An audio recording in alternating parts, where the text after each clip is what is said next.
Nii raamatu keel, järgmine osa, Indrek Algra, Raudrästiku aeg. Peatükk, ma mäletan mitmes igatahes. Viimane 4. peatükk, tähendab mitte peatükk, vaid osa, suur osa, viimane 4. Rebas ja härjapää, härjapääjügi.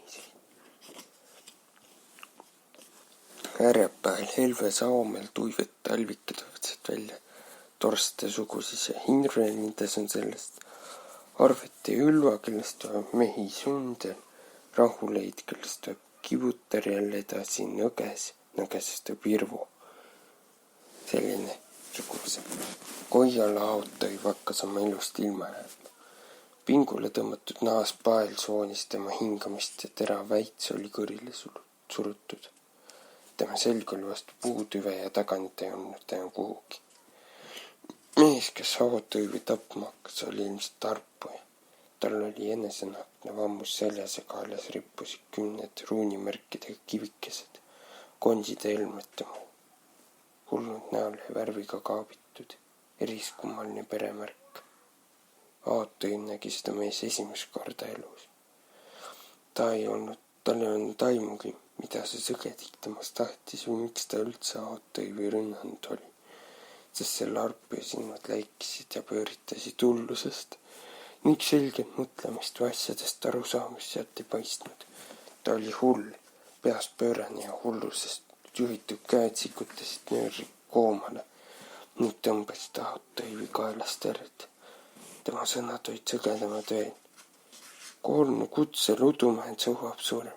Vesi tõrve rautavad surmarajaleid ja punase kuul ajal. Kahirebas ei kahirebust, rebune oma liha ja oma veri. Räägi, Reo, kus on kivi all neiuke, kuhu sa etsid ta mädanema? Umbes sellised olid sõnad, mida mees kisendas, kui ta nahest paela koomale sikutas. Autõiv tundis rasket ja rõhuvat tulist valu sisikonnas tõusnud, mis ta silme ees kõik säbruliselt sähvivaks muutis. Ta ei tahtnud surra, mitte nii ja mitte siin võõral maal, abitune ühe hulluks läinud rävalamaa arpuja pärast. Ta ei kartnud surma, aga ta kartis mõttetut ja tühist surma. Autõiv oli väärt paremat surma. Mees, ma ei ole su vaenlane, käitas Autõiv viimast jõudu kokku võttes. Ma olen veelind ja kuninga taretark. See tapab praegu varet inimest. Sa jätsid ta mädanema, röögatas mees. Kuhu sa ta matsid? Värvis vereks, väetikese, suskas surnuks, sõtsekese, hingehaara sellakeselt, kes põrmuks päiksekese, kandis kivi kallikele, mattis mädaks maimukese. Mingit arukat juttu Autõivi selle hullumehe kõnelda ei olnud võimalik. Ta oli sattunud ühe raevust segase arpuja küüsi ja elujõud hakkas teda maha jätma. Läbi häguse virva tundis ta, et tema kaelalt niriseb verd ja väitsi tungib ainu sügavamale. Surm oli Autõivi juurde tulnud nii äkki, et ta isegi ei osanud oma tappevere viha kanda. See mees oli peast sõge ega teadnud, mida või miks ta teeb. Ta saata või kellegagi segamini, aga tapab tema sellest hoolimata. Ma aitan suutsid teda otsida, suutis Autõiv vaevaliselt öelda. Ma luban, ma leian su neiukese üles. Udumäele surm punase kuu all, rajaleid Udumäel, kiiskas mees ning Autõiv tundis nüüd hingata viimast korda. Silme ees pöörle valu hakkas kaduma ja selle asemel tekkis paks valgaul, mis kumasid läbi kuldsed kiired. Surmavalgust viidi tema poole ja kutsus. Neist tuli Autõivi ori ja lasi noolega. Ja siis sai nii.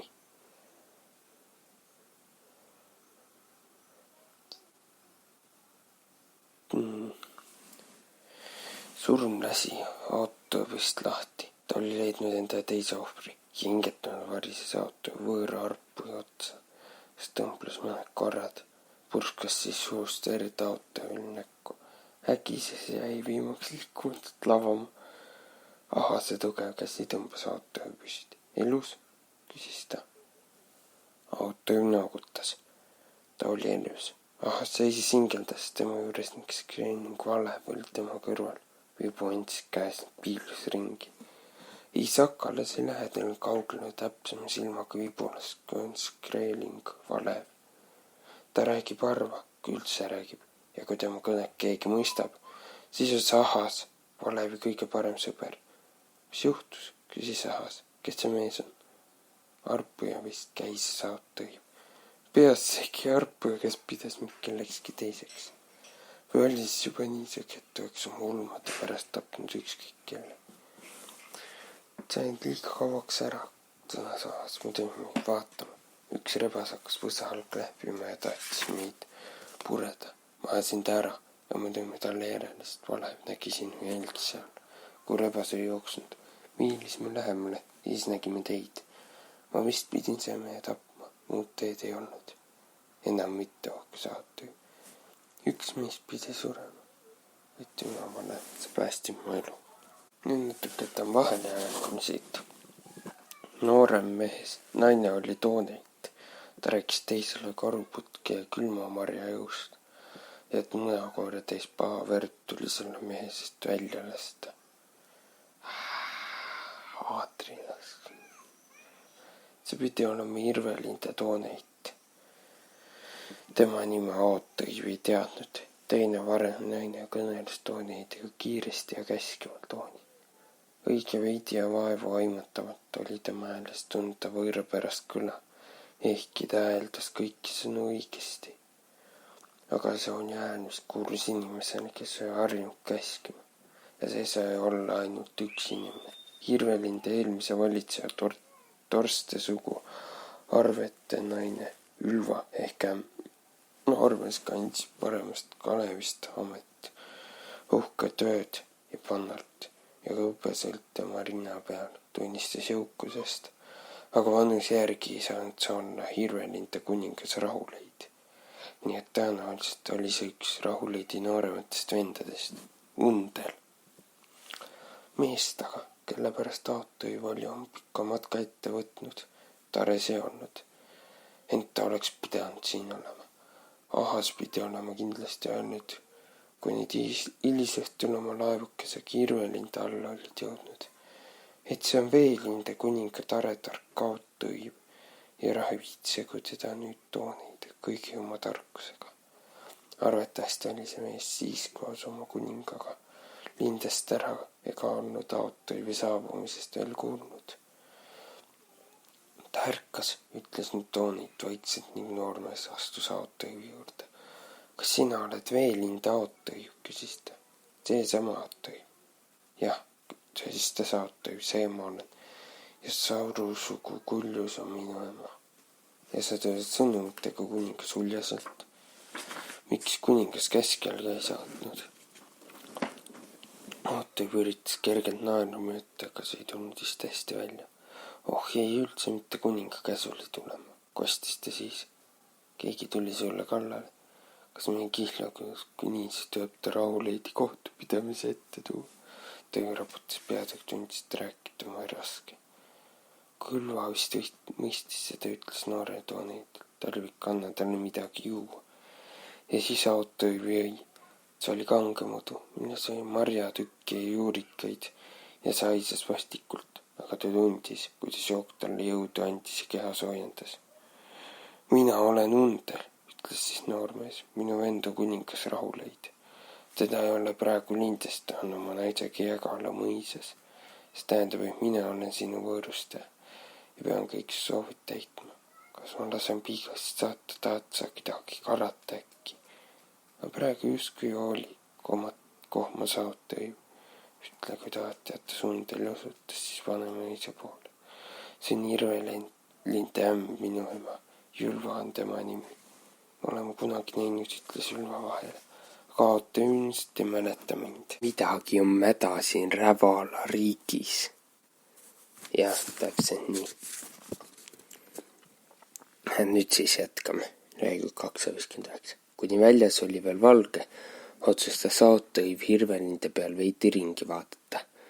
Tal oli palju järele mõelda ja tegelikult tundis ta peas parajat segadust. Kogu see tee Veelindest siia oli ta kartnud, et vana sõber Kaljuvald ei ole ehk enam kõige selgem mõistuse juures, aga tulemata ei saanud Aot-Õiv jätta. Nüüd on Kaljuvald surnud või tõesti tapetud ja tema saladus puhkab kivide all. Kui Irmelindes on tõesti kurjategija, kes mingit salanõu haub, siis on see Rävala kuninga enda asi teda karistada. Aot-Õivil ei ole sobilik ennast sellesse segada. Seda enam, et Uljas ei ole teda saatnud. Ta on tulnud oma voliga enda nimel, mitte kui kuninga saadik. Aga ta mõtles, et ootab ära homse päeva ja kuninga ning laseb siis ennast paluda mõned päevad Irmelindel veeta. Ehk käita ka ära sellel härjapäeval, millest siin nii sagedasti räägitakse ja nuhib veidi ringi. Läheb natuke vahele, siis Ahas oli nagu vari tema kannul. Nagu vari ilmunud Aot-Õivi lähedale ja käis nüüd tema kannul. Korraks seisatas Aot-Õiv rauakoja ees ja talle tundus see maja külm ja elutu, nagu ei oleks siin ammu rauda kahitud. Unneaugus kostis pääsukite sautsumist ja rotid põrnisesid läve alt korjalt Aot-Õivi.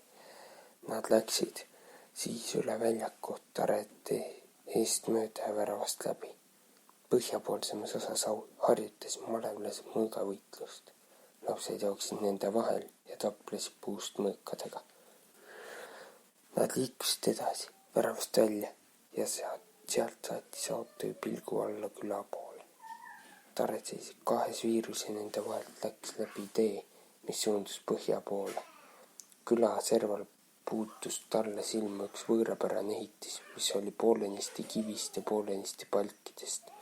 Selle otsas oli rist, see pidi olema siis kristlaste kaupmeeste pühakoda, mida nad kabeliks nimetavad. Võõramaa laevadelt tulnud uiske ei paistnud kaubakohas aga olevat. Mida me otsime, küsis Ahas. Me otsime Kaljuvaldi Tare ja seda kohta, kus ta surnuks kukkus, pommises Aot-Õiv. Seda kohta ei olnud raske leida, sest siinsamas värava juures oligi järsk langus ning all, küla pool, oli kraavi kaldale suuri kive veetud. Aot-Õiv kujutas ette, kuidas tema vana sõber Kaljuvald siin seisab ja ringi vaatab, ootab kedagi, kes teda oli kutsunud. Ja siis korraga rabab teda löök pähe ja elutu keha tõugatakse järsakust alla. Võis see nii on? Või oli see kõik üks jaburus? All küla tänaval sagivate inimeste sekka olid ilmunud mõned ratsanikud. Nad tulid põhja poolt ja Aot-Õiv tundis ära Undeli, kes rastutas kõige ees. Aot-Õiv jäi ootama, kuni Undel seljakust üles jõudis ja märkas siis Aot-Õivi. Ta pidas hobuse kinni ja hüppas sadulast maha. Mehed nägid tornist laeva mere, ütles tingeldades. Ma käisin vaatamas, idast tuli ja läände läks. Ei olnud sõjalaev. Oli see Rootside laev? Küsis Aot-Õiv. Vist jah, aga vähe mehi oli sees. Imelik. Õhtu on ja kusagil peab see randuma. Mida see tähendab, küsis Aot-Õiv. See tähendab, et nad lähevad ühe saare peale ja ööbivad seal. Või siis Härjapää sadamasse. Aga mida nad sealt tahavad? Kas sa näitad mulle Kaljuvaldi Tare, küsis Aot-Õiv. Ta elas Rahuleidi Suurtare taga ja nüüd elab seal Vooresepa hõrnas uus taretark. Rahuleidi vara saadeti tema tallu poegadele. Lähme, ma näitan sulle. Jääb väikene osa vahele ja siis tuleb. Rävalamaa peab uhke olema, et tal on 2 nii vahvat venda kuningaks, teatas Aot-Õiv ja lõi Undeliga õllekapad kokku. Need jõid ja korraga pöördus Undeli pea ukse poole. Aot-Õiv küünitas samuti vaatama ning nägi, et seal seisis üks naine. Ja see on nüüd